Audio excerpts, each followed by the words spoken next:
అందరికీ నమస్కారం. మహాభారత రహస్యాలు కార్యక్రమానికి స్వాగతం, సుస్వాగతం.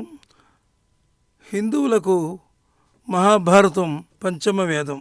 ఈ పుణ్య గ్రంథం ప్రతివారు చదివి అందులోని సారాన్ని గ్రహించి ధర్మం, న్యాయం ప్రకారం నడవాలి. అయితే మహాభారత యుద్ధం అసలు ఎప్పుడు జరిగింది? 5000 సంవత్సరాల క్రితం జరిగింది. ఈ విషయం భగవద్గీతలో ఉందన్నమాట.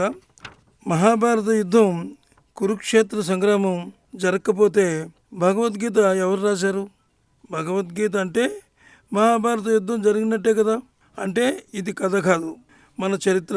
లక్షల్లో శ్లోకాలు, 18 అధ్యాయాలు ఇందులో ఉన్నవన్నమాట.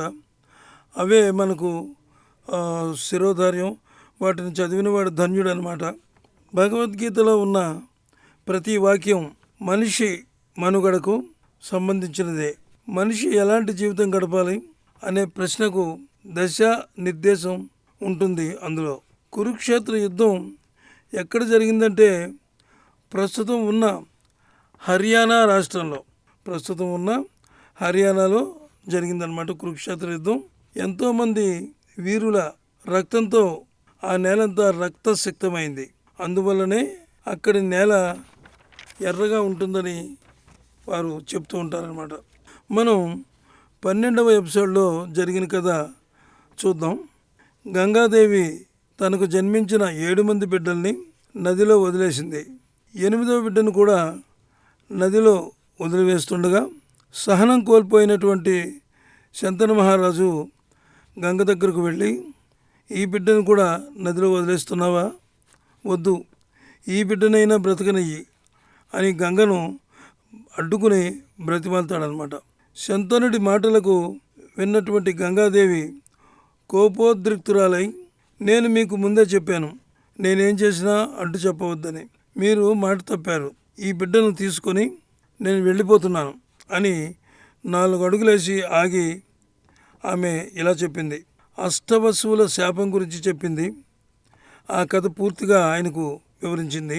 అష్టవసువులు వాళ్ళు అంటే వాళ్ళకు ఉన్న శాపం ఎందుకు వచ్చింది, వశిష్ఠుడు అక్కడ కామధేనువు అవన్నీ చెప్పింది. అలాగే తన శాపం కథ కూడా చెప్పింది. తనను బ్రహ్మ ఏ విధంగా అయితే శపించారో అవన్నీ కూడా శాపం కథ కూడా చెప్పి, ఈ బిడ్డను నేను తీసుకువెళ్తున్నాను, పెంచి ప్రయోజకుడిని చేసి తిరిగి మీకు అప్పగిస్తాను అని మాట ఇచ్చి గంగ వెళ్ళిపోయింది. 8వ కొడుక్కి గంగ ఏం పేరు పెట్టింది?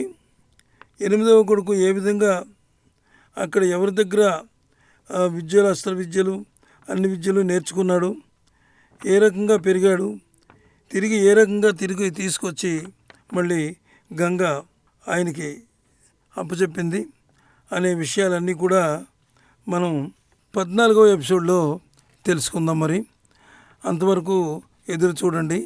నమస్తే, సెలవు.